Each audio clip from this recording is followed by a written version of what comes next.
당신은 그 사람을 사랑했습니다. 그 사실만큼은 의심하지 않습니다. 수십 년을 함께 살았고 밥을 지었고 아이를 키웠고 병원을 함께 다녔습니다.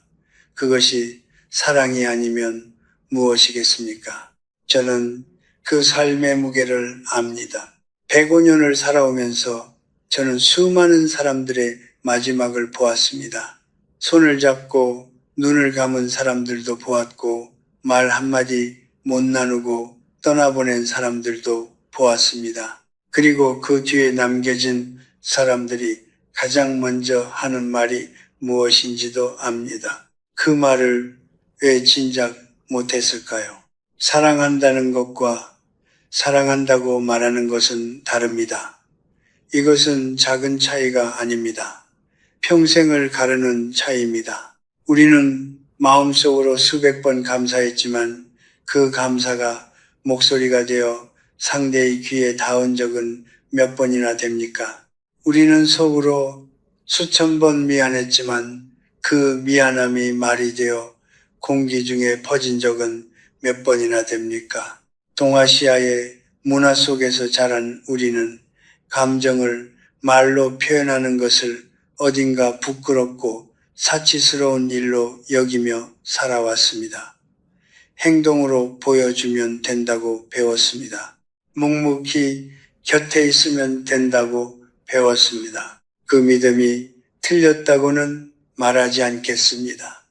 하지만 그것만으로는 충분하지 않았다는 것을 우리는 너무 늦게 깨닫습니다. 저는 오늘 당신에게 화려한 위로를 드리러 온 것이 아닙니다. 모든 것이 잘 될 것이라는 말도 당신은 충분히 잘했다는 말도 쉽게 드리지 않겠습니다.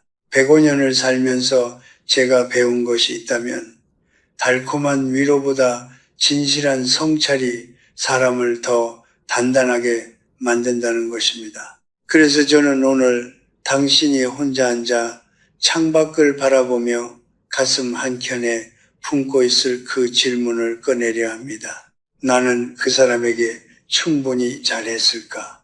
이 질문은 자책이 아닙니다. 이 질문은 용기입니다. 자신의 삶을 정직하게 들여다볼 수 있는 사람만이 남은 시간을 진정으로 살아낼 수 있습니다. 저는 오늘 5가지 후회에 대해 이야기할 것입니다. 많은 여성들이 남편을 떠나보낸 뒤에야 비로소 마주하게 되는 그 5가지 진실에 대해서 이것은 누구의 이야기도 아니고 동시에 우리 모두의 이야기입니다. 지금 곁에 누군가 있는 분이라면 더욱 귀를 기울여 주십시오. 아직 늦지 않았으니까요. 제가 아는 한 여성이 있었습니다. 올해 82살 평생을 교직에 몸담았던 분이었습니다. 남편이 세상을 떠난 지 3년이 지난 어느 가을날 그녀는 저를 찾아왔습니다. 방 안에 들어서자마자 그녀는 아무 말도 하지 않았습니다. 그저 창가에 놓인 남편의 영정 사진을 바라보며 한동안 서 있었습니다. 그리고 나지막이 말했습니다. 교수님, 저는 그에게 단 한 번도 고마워요라고 말한 적이 없어요. 저는 그 말을 듣고 아무것도 말할 수 없었습니다. 위로의 말을 찾을 수가 없었습니다. 그녀가 남편을 사랑하지 않았기 때문이 아니었습니다. 오히려 누구보다 깊이 사랑했기 때문에 그 사랑이 너무도 당연한 공기처럼 느껴졌기 때문에 굳이 말로 꺼낼 필요를 느끼지 못했던 것입니다. 우리 세대가 그랬습니다. 감사함은 밥상에 담고 사랑은 행동으로 보여주는 것이라 배웠습니다. 말은 오히려 가볍고 낯간지러운 것이라 여겼습니다. 하지만 그날 이후 저는 오래 생각했습니다. 과연 말로 표현하지 않은 감사는 상대에게 온전히 전달된 것일까요? 우리가 마음속으로 수백 번 느꼈던 그 고마움이 아무런 언어 없이도 상대의 가슴에 닿았을까요? 저는 이제 그렇지 않다고 생각합니다. 사람은 생각보다 훨씬 더 많이 직접적인 말을 필요로 하는 존재입니다. 아무리 오랜 세월을 함께 살았어도 사람의 마음은 확인을 원합니다. 그것이 나약함이 아닙니다. 그것이 인간의 본성입니다. 저는 105년을 살면서 단 하나의 진실을 배웠다면 그것은 바로 이것입니다. 표현되지 않은 감정은 존재하지 않는 것과 다르지 않다는 것. 마음속에서 피어난 감사는 말이 되어 상대의 귀에 닿는 순간에야 비로소 완성됩니다. 그 전까지는 그저 당신 혼자만의 감정일 뿐입니다. 생각해 보십시오. 당신의 남편은 생전에 얼마나 많은 인정과 감사를 갈망했을까요? 아침마다 일어나 일터로 나가고 묵묵히 가족을 위해 몸을 움직이고 내색 한 번 없이 자신의 고단함을 삼키며 살았던 그 사람이 단 한마디 당신 덕분에 우리가 살았어요 라는 말을 얼마나 기다렸을까요? 그 말 한마디가 그 사람에게 얼마나 큰 힘이 되었을지 우리는 이제야 압니다. 너무 늦게 압니다. 동아시아 문화권에서 행해진 연구에 따르면 노년 부부 중 상당수가 배우자에게 감사나 애정을 언어로 표현한 적이 거의 없다고 답합니다. 표현을 어색하게 느끼거나 상대가 이미 알고 있을 것이라고 가정하기 때문입니다. 그러나 배우자를 먼저 떠나보낸 이들의 가장 큰 후회 가운데 하나는 언제나 이것입니다. 더 자주, 더 직접적으로 말했어야 했다고 저는 오늘 이 글을 읽는 분들께 한 가지를 권하고 싶습니다. 만약 지금 곁에 누군가가 있다면 오늘 그에게 말하십시오. 거창할 필요가 없습니다. 세련된 문장일 필요도 없습니다. 그저 이렇게 말하면 됩니다. 당신이 있어서 다행이에요. 그 말이 쑥스럽게 느껴진다면 그 쑥스러움이 바로 당신이 오랫동안 그 말을 하지 않았다는 증거입니다. 그리고 그 말을 더 이상 전할 수 없는 분들께는 오늘 조용히 그 이름을 불러보십시오. 마음속으로라도 말하십시오. 늦었지만 그 말은 여전히 의미가 있습니다. 사랑은 시간을 초월하기 때문입니다. 말하지 않은 사랑은 줄 수 있었지만 주지 않은 선물과 같습니다. 그 선물은 지금도 당신의 마음속 어딘가에 포장된 채로 남아 있습니다. 저는 젊었을 때 논쟁을 좋아했습니다. 아니, 좋아했다기보다는 지는 것을 몹시 두려워했다고 하는 편이 더 정확하겠습니다. 학자로서 살아온 삶이었으니 논리로 상대를 설득하는 일이 제 삶의 방식이었습니다. 그런데 나이가 들고 보니 가정 안에서 그 습관이 얼마나 많은 것을 망가뜨렸는지 보이기 시작했습니다. 상대를 이기는 것과 함께 행복해지는 것은 같은 방향을 향하지 않을 때가 훨씬 많습니다. 오히려 정반대의 방향을 향할 때가 더 많습니다. 많은 여성들이 남편을 떠나보낸 뒤 고백합니다. 살아있을 때 왜 그리도 많이 다쳤는지 모르겠다고. 지금 돌이켜보면 그 무엇도 싸울 만한 가치가 없었다고. 누가 설거지를 했는가? 약속을 또 잊었는가? 왜 말을 그런 식으로 하는가? 그 순간에는 중요하게 느껴졌습니다. 참을 수 없을 만큼 억울하게 느껴졌습니다. 그래서 끝까지 싸웠습니다. 이겼습니다. 그리고 지금 그 승리가 무엇을 남겼는지를 텅 빈 방 안에서 마주하고 있습니다. 인간은 본능적으로 옳고 싶어 합니다. 이것은 나쁜 것이 아닙니다. 자신의 가치와 존엄을 지키려는 자연스러운 욕구입니다. 그러나 가장 가까운 사람과의 관계에서 그 본능이 지나치게 앞설 때 우리는 관계보다 자존심을 더 소중히 여기게 됩니다. 그 결과는 언제나 같습니다. 싸움에서는 이기고 삶에서는 집니다. 저는 90세가 넘어서야 이것을 온전히 이해했습니다. 진정한 승리는 상대를 설득하는 것이 아니라 상대와 함께 웃을 수 있는 내일을 지키는 것임을 부부 사이의 갈등을 연구한 여러 심리학자들은 공통적으로 이런 말을 합니다. 오래된 부부일수록 다툼의 내용보다 다툼의 방식이 관계를 망친다고 무슨 말을 했느냐가 아니라 어떤 표정으로 상대를 바라보았느냐가 상대의 마음속에 훨씬 깊이 새겨진다고 당신이 내뱉은 차가운 한마디, 피곤하다며 돌아선 그 등이 그 사람의 마음에 얼마나 오래 머물렀을지를 우리는 좀처럼 생각하지 않습니다. 그리고 세 번째 후회가 있습니다. 이것은 두 번째 후회보다 더 아프게 남는 경우가 많습니다. 남편의 몸이 보내는 신호를 알아채지 못했던 것, 혹은 알아채고도 외면했던 것에 대한 후회입니다. 요즘 좀 피곤한 것 같더라고요. 그런데 저도 바빴고 그 나이엔 다 그런 줄 알았어요.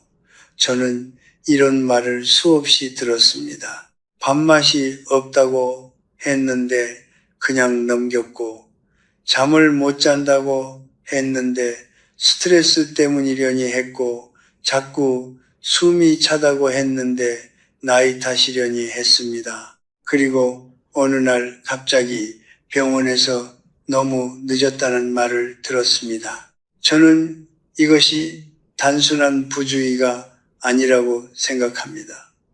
우리가 가장 가까운 사람의 고통에 둔감해지는 것은 그 사람이 항상 거기 있을 것이라는 착각 때문입니다. 낯선 사람의 기침에는 걱정하면 매일 곁에 있는 사람의 한숨에는 무뎌집니다.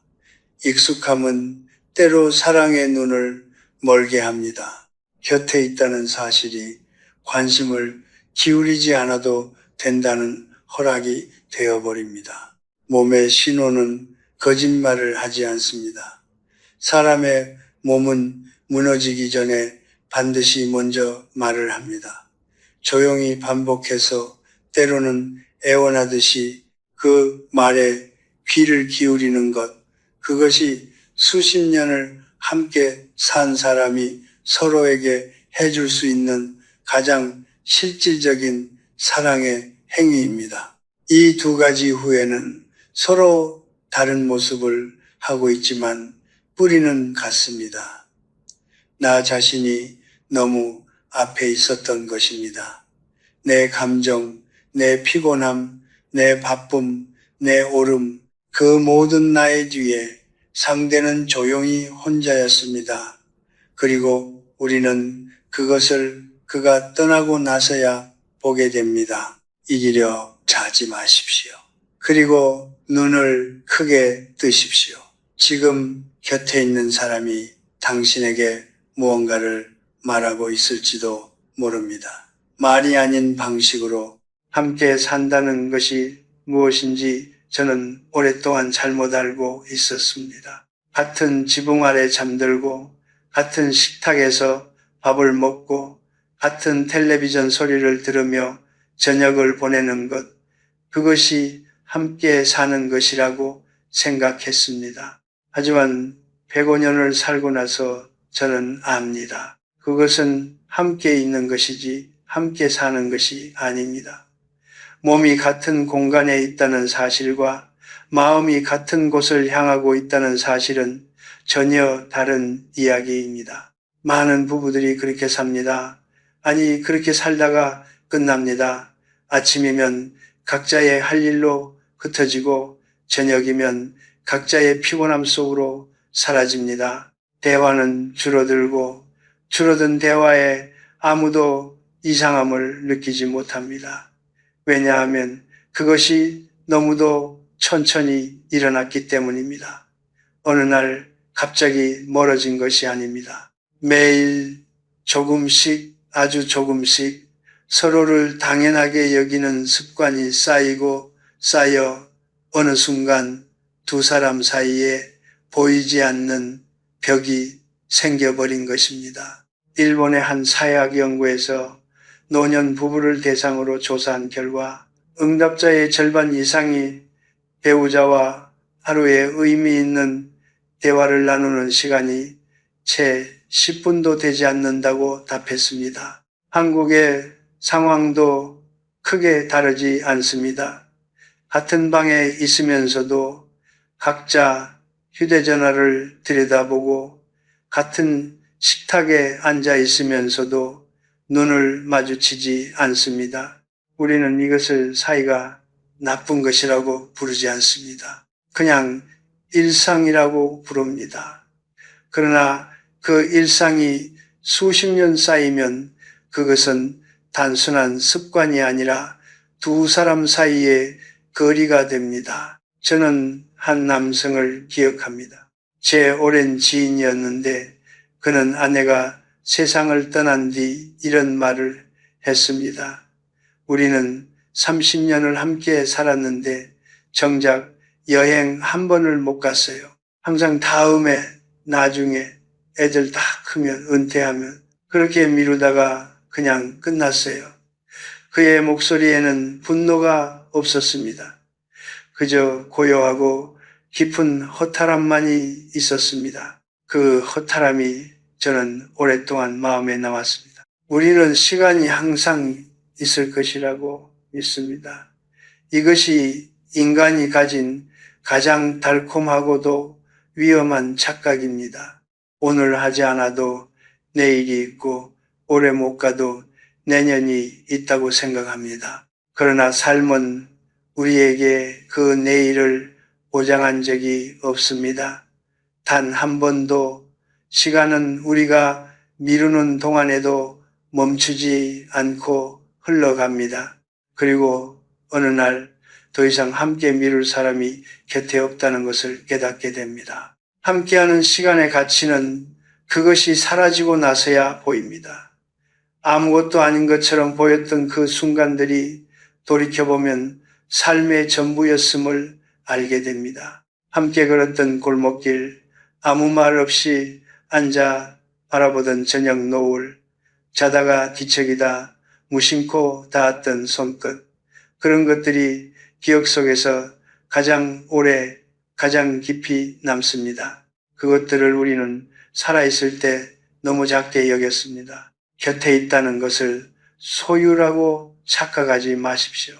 사람은 곁에 있는 동안에도 외로울 수 있습니다. 아니, 가장 가까운 사람에게서 느끼는 외로움이 가장 깊은 외로움입니다. 같은 이불을 덮고 자면서도 마음은 서로 닿지 않는 밤들, 그 밤들이 쌓여 만들어진 거리는 어떤 사과로도 쉽게 좁혀지지 않습니다. 저는 오늘 이 글을 읽는 분들께 묻고 싶습니다. 마지막으로 아무 이유 없이 그저 함께 있고 싶어서 그 사람의 곁에 앉은 것이 언제였습니까? 마지막으로 그 사람의 이야기를 끝까지 휴대전화를 내려놓고 눈을 마주치며 들은 것이 언제였습니까? 마지막으로 아무 목적 없이 그냥 함께 걸은 것이 언제였습니까? 시간은 나중에 만들어지는 것이 아닙니다. 지금 이 순간을 선택하는 것입니다. 함께 할 수 있는 오늘을 오늘 살지 않으면 그 오늘은 두 번 다시 오지 않습니다. 그리고 그것이 사라지고 난 뒤에야 우리는 그것이 얼마나 소중했는지를 알게 됩니다. 항상 너무 늦게 지금 곁에 있는 사람에게 오늘 먼저 다가가십시오. 거창한 것이 필요하지 않습니다. 그냥 옆에 앉으면 됩니다. 그냥 이름을 불러주면 됩니다. 그 작은 선택이 훗날 당신이 후회하지 않아도 되는 하루를 만들어 드릴 것입니다. 사랑하는 사람을 위한다고 믿으면서 사실은 그 사람을 가장 많이 억누르고 있었다는 것을 깨닫는 순간이 있습니다. 그 깨달음은 대개 너무 늦게 찾아옵니다. 그리고 그것이 5번째 후회입니다. 저는 오랫동안 많은 가정을 지켜보았습니다. 그 안에서 반복되는 하나의 장면이 있었습니다. 아내는 남편을 위해 모든 것을 결정했습니다. 무엇을 먹을지, 어떤 옷을 입을지, 누구를 만나야 하고, 누구를 멀리해야 하는지, 어떻게 돈을 써야 하고, 어떻게 시간을 보내야 하는지, 그것이 사랑이라고 믿었습니다. 내가 더 잘 알기 때문에, 내가 더 꼼꼼하기 때문에, 내가 더 현실적이기 때문에 그 믿음은 진심이었습니다. 하지만 그 진심이 상대에게 어떻게 닿았는지는 전혀 다른 문제였습니다. 한 여성이 저에게 이런 말을 한 적이 있습니다. 남편이 떠나고 나서 그의 서랍을 정리하다가 작은 수첩 하나를 발견했다고 했습니다. 그 안에는 남편이 언젠가 꼭 해보고 싶었던 것들이 적혀 있었습니다. 가고 싶었던 곳, 먹어보고 싶었던 음식, 배워보고 싶었던 것들. 그런데 그 목록의 대부분이 아내인 자신이 별것 아니라며 만류했거나 바쁘다는 이유로 미뤄왔던 것들이었다고 했습니다. 그녀는 그 수첩을 손에 쥔 채 한참을 울었다고 했습니다. 그 눈물이 어떤 눈물인지 저는 말하지 않아도 압니다. 우리는 종종 사랑과 통제를 혼동합니다. 특히 수십 년을 가정을 지켜온 여성들은 가족을 돌보는 과정에서 자신도 모르게 모든 것을 관리하는 역할을 맡게 됩니다. 그것은 헌신에서 시작됩니다. 그러나 헌신이 습관이 되면 어느 순간 상대의 선택을 신뢰하지 않는 태도로 굳어집니다. 나의 방식이 옳다는 믿음이 상대가 원하는 것을 볼 수 없게 만드는 벽이 되어 버립니다. 유교적 가치관 속에서 자란 우리 세대는 더욱 그렇습니다. 가족을 위해 희생하는 것이 미덕이었고 자신을 낮추고 가정을 위해 헌신하는 것이 사랑의 증거였습니다. 그 과정에서 자연스럽게 형성된 것이 내가 가장 잘 안다는 믿음입니다. 그리고 그 믿음은 때로 상대를 아이처럼 대하는 방식으로 나타납니다. 말은 하지 않지만 태도가 말합니다. 당신은 혼자 결정할 수 없다고, 내가 없으면 당신은 제대로 살 수 없다고. 그러나 인간은 누구나 자신의 삶을 스스로 살고 싶어 합니다. 이것은 나이와 상관없습니다. 70이 되어도 80이 되어도 사람은 자신이 선택한다는 느낌을 필요로 합니다. 그 느낌이 사라질 때 사람은 조용히 무너집니다. 말을 잃고 의욕을 잃고 눈빛을 잃습니다. 그리고 곁에 있는 사람은 그것을 노화라고 부릅니다. 성격이 변했다고 합니다. 하지만 실제로는 그 사람이 자신의 삶에서 자신을 잃어버린 것입니다. 저는 이것이 악의에서 비롯된다고 생각하지 않습니다. 오히려 너무 깊은 사랑에서 비롯된다고 생각합니다. 그러나 사랑이 깊다고 해서 상대를 대신 살아줄 수는 없습니다. 사랑은 상대의 삶을 내 방식으로 채우는 것이 아니라 상대가 자신의 방식으로 살아갈 수 있도록 곁에서 지켜보는 것입니다. 그것이 훨씬 어렵습니다. 개입하지 않는 것, 내버려 두는 것, 틀려도 스스로 경험하게 두는 것, 그것이 사실은 가장 높은 수준의 사랑입니다. 옳다는 것과 행복하다는 것은 다릅니다. 저는 이것을 나이 이른이 넘어서야 진심으로 받아들였습니다. 내가 옳아도 상대가 행복하지 않으면 그 관계는 바른 관계가 아닙니다. 매번 올바른 선택을 강요받는 사람은 언젠가 그 관계 자체를 숨막히게 느끼게 됩니다.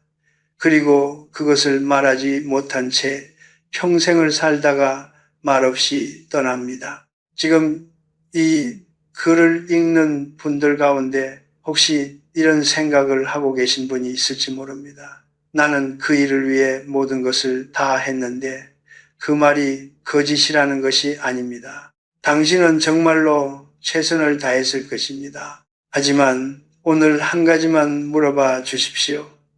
나는 그이가 원하는 방식으로 사랑했는가? 아니면 내가 옳다고 생각하는 방식으로 사랑했는가? 그 질문의 답이 무엇이든 자신을 탓하지는 마십시오. 우리는 모두 아는 만큼만 사랑할 수 있었습니다. 다만 지금 곁에 누군가가 있다면 오늘부터는 조금 다르게 물어보십시오. 내가 옳은가가 아니라 저 사람은 지금 무엇을 원하는가라고 그 작은 질문의 방향 전환이 관계의 온도를 전혀 다르게 바꾸어 놓을 것입니다. 후회는 과거를 향하지만 지혜는 오늘을 향합니다. 저는 지금까지 5가지 후회에 대해 이야기했습니다. 말하지 못한 감사, 이기려 했던 싸움, 외면했던 신호들, 습관 속에 묻혀버린 시간, 그리고 내가 옳다는 믿음이 남긴 상처들, 이것들을 꺼내놓은 것은 당신을 아프게 하려는 것이 아닙니다. 오히려 그 반대입니다. 후회를 똑바로 바라볼 수 있는 사람만이 남은 시간을 다르게 살아낼 수 있기 때문입니다. 상처를 외면하는 사람은 같은 상처를 반복하고 상처를 마주한 사람은 그것을 지혜로 바꿉니다. 저는 당신이 후자이기를 바랍니다. 105년을 살면서 저는 하나의 사실을 거듭 확인했습니다. 삶은 한 번의 큰 결단으로 바뀌지 않는다는 것입니다. 삶은 매일 아침 반복되는 작은 선택들의 합산입니다. 어떤 말을 먼저 건넬 것인가? 어떤 표정으로 상대를 맞이할 것인가? 오늘 하루 무엇을 우선순위에 놓을 것인가? 그 작고 사소해 보이는 선택들이 쌓여서 관계가 되고 기억이 되고 결국 한 사람의 삶이 됩니다. 그러므로 변화는 거창한 곳에서 시작되지 않습니다. 오늘 저녁 식탁에서 오늘 밤 잠들기 전에 오늘 아침 눈을 뜨는 그 순간에서 시작됩니다. 저는 오늘 3가지를 권하고 싶습니다. 화려한 조언이 아닙니다. 제가 100년의 세월 속에서 직접 보고 듣고 느끼며 다듬어 온 것들입니다. 첫 번째는 하루에 한 번 이유 없이 먼저 말을 거는 것입니다. 용건이 있어서 말하는 것이 아니라 그냥 그 사람이 거기 있기 때문에 말을 거는 것입니다. 오늘 어땠어요? 많이 피곤하지 않아요? 뭐 먹고 싶은 거 있어요? 이런 말들이 너무 작게 느껴질 수 있습니다. 하지만 이 작은 말 한마디가 상대에게 전하는 것은 단순한 질문이 아닙니다. 나는 당신을 보고 있다는 신호입니다. 나는 당신이 어떤지 궁금하다는 표현입니다. 사람은 거창한 것보다 이런 작은 관심에서 더 깊은 안도감을 느낍니다. 수십 년을 함께 살다 보면 이런 말들이 사라집니다. 오늘 그 말을 다시 꺼내십시오. 두 번째는 상대의 말을 끝까지 듣는 것입니다. 듣는 척이 아니라 진짜로 듣는 것입니다. 우리는 상대가 말을 시작하면 이미 그 결론을 알고 있다고 생각합니다. 또 저 이야기다. 또 저 불만이다. 또 저 걱정이다. 그래서 귀는 열려 있어도 마음은 이미 닫혀 있습니다. 하지만 사람이 말을 한다는 것은 단지 정보를 전달하려는 것이 아닙니다. 들어달라는 것입니다. 이해받고 싶다는 것입니다. 그 욕구는 나이가 들수록 더 깊어집니다. 오늘 그 사람이 말을 꺼낼 때 하던 일을 멈추고 눈을 마주치십시오. 그 행동 하나가 어떤 말보다 더 강하게 당신의 사랑을 전합니다. 세 번째는 함께하는 아주 작은 의식을 만드는 것입니다.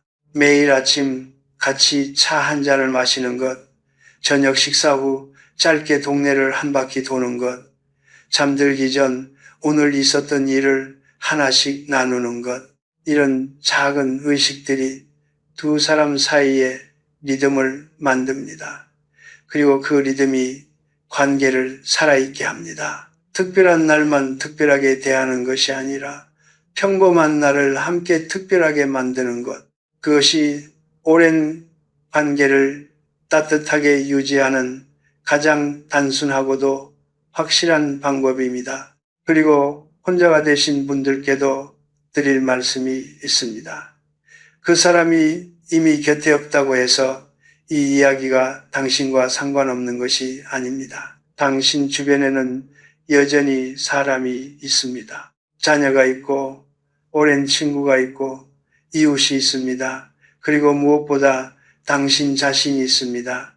배운 것을 삶에 녹여내는 것, 후회에서 지혜를 건져내는 것, 그것 자체가 남은 삶을 존엄하게 사는 방식입니다.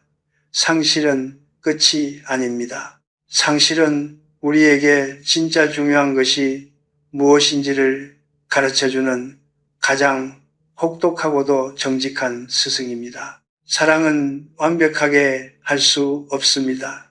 저도 그러했고 당신도 그러했으며 앞으로 태어날 모든 사람도 그러할 것입니다. 우리는 아는 만큼, 성장한 만큼, 용기 있는 만큼만 사랑할 수 있습니다. 그러므로 지난날의 부족함을 자책하기보다는 오늘 조금 더 용기 있게 사랑하는 것으로 그 빚을 갚으십시오.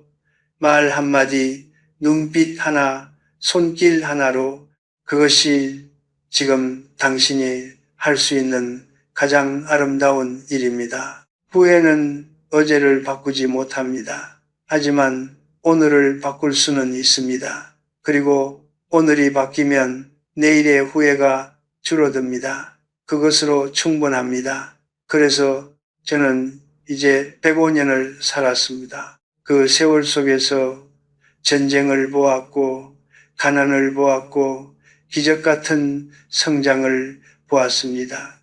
사랑하는 사람들이 떠나는 것을 보았고 남겨진 사람들이 그 빈자리를 안고 살아가는 것을 보았습니다. 수많은 이별을 곁에서 지켜보았고 그 이별 뒤에 남겨진 사람들의 눈빛을 오랫동안 기억해 왔습니다. 그 눈빛들이 저에게 가르쳐 준 것이 있습니다. 사람은 결국 물질이 아니라 관계 속에서 살고 관계 속에서 상처받으며 관계 속에서 완성된다는 것입니다. 오늘 제가 나눈 이야기들이 당신의 가슴 어딘가를 건드렸다면 그것은 당신이 사랑할 줄 아는 사람이기 때문입니다. 무감각한 사람은 후회하지 않습니다. 아프지도 않습니다. 후회할 수 있다는 것은 그 관계가 당신에게 진심이었다는 증거입니다. 그러므로 그 후회를 부끄러워하지 마십시오. 그것은 당신이 깊이 사랑했다는 흔적입니다. 많은 분들이 혼자 남겨진 이후의 삶을 두려워합니다. 이제 무엇을 위해 살아야 하느냐고 묻습니다. 아침에 눈을 떠도 이유를 모르겠다고 합니다. 저는 그 감정이 얼마나 무거운지 압니다. 부정하지 않겠습니다. 하지만 저는 이것도 압니다. 그 무게를 견디며 하루를 살아낸 사람은 그 하루 안에서 반드시 무언가를 발견한다는 것을 작은 것입니다. 창문으로 들어오는 아침 햇살, 오랜 친구의 전화 한 통, 길가에 피어난 이름 모를 꽃 한 송이, 삶은 거창한 의미로 지속되는 것이 아닙니다. 이런 작고 소소한 것들이 쌓여서 하루가 되고 그 하루들이 모여서 삶이 됩니다. 혼자가 된다는 것은 삶이 끝나는 것이 아닙니다. 삶의 한 계절이 끝나고 새로운 계절이 시작되는 것입니다. 봄이 지나면 여름이 오고 여름이 가면 가을이 옵니다. 가을은 봄보다 화려하지 않습니다. 하지만 가을에는 봄에 없는 것이 있습니다. 깊이가 있습니다. 오래 익은 것들의 향기가 있습니다. 많은 것을 겪어낸 사람만이 가질 수 있는 그 고요한 단단함이 있습니다. 당신이 지금 서 있는 자리가 바로 그 자리입니다. 저는 품위 있는 노년이란 무엇인지를 오래 생각해 왔습니다. 젊었을 때는 그것이 건강이나 재산과 관련된 것이라고 생각했습니다. 그러나 지금은 압니다. 품위 있는 노년이란 자신이 살아온 삶을 정직하게 바라볼 수 있는 용기를 가진 것입니다. 후회를 인정하되 그것에 짓눌리지 않는 것입니다. 상실을 받아들이되 그것에 삼켜지지 않는 것입니다. 그리고 남은 시간을 두려움이 아니라 감사함으로 살아가는 것입니다. 그것이 진정한 자유입니다. 세상이 아무것도 빼앗아갈 수 없는 내면의 자유입니다. 당신은 이미 많은 것을 살아냈습니다. 전쟁 같은 육아를 버텨냈고 부부 사이의 크고 작은 폭풍들을 견뎌냈으며 예상치 못한 이별의 무게를 오롯이 감당해냈습니다. 그것이 작은 일입니까? 그것은 결코 작은 일이 아닙니다. 그 모든 것을 겪어내고도 오늘 아침 눈을 뜬 당신은 그 사실만으로도 이미 충분히 강한 사람입니다. 제가 마지막으로 드리고 싶은 말은 이것입니다. 지나간 날들을 너무 오래 붙들지 마십시오. 그 날들은 이미 당신의 것이 되었습니다. 당신의 주름 속에, 당신의 목소리 속에, 당신이 세상을 바라보는 눈빛 속에 그 모든 세월이 이미 새겨져 있습니다. 그것은 아무도 빼앗아갈 수 없습니다. 그리고 아직 오지 않은 날들을 너무 두려워하지 마십시오. 그 날들은 아직 당신의 것이 아닙니다. 당신의 것은 오직 오늘, 지금 이 순간뿐입니다. 오늘 햇살이 들어오는 창가에 앉아 따뜻한 차 한 잔을 마시십시오. 오늘 오랫동안 연락하지 못했던 사람에게 먼저 전화를 거십시오. 오늘 거울 앞에 서서 오래 살아온 자신의 얼굴을 찬찬히 들여다 보십시오. 그리고 이렇게 말해 주십시오. 잘 살아왔다고, 잘 버텨왔다고, 수고했다고. 그 말을 가장 먼저 들어야 할 사람은 어쩌면 지금 거울 속에 있는 당신 자신일지도 모릅니다. 삶은 요란한 축제가 아닙니다. 삶은 조용한 강물입니다. 때로는 빠르게 흐르고 때로는 더디게 흐르지만 멈추지 않고 흐릅니다. 그리고 그 흐름 속에서 우리는 서로를 만나고 사랑하고 떠나보내고 그럼에도 불구하고 계속 흘러갑니다. 그것이 삶입니다. 그것이 우리 모두의 이야기입니다. 당신의 남은 강물이 고요하고 따뜻하기를 바랍니다.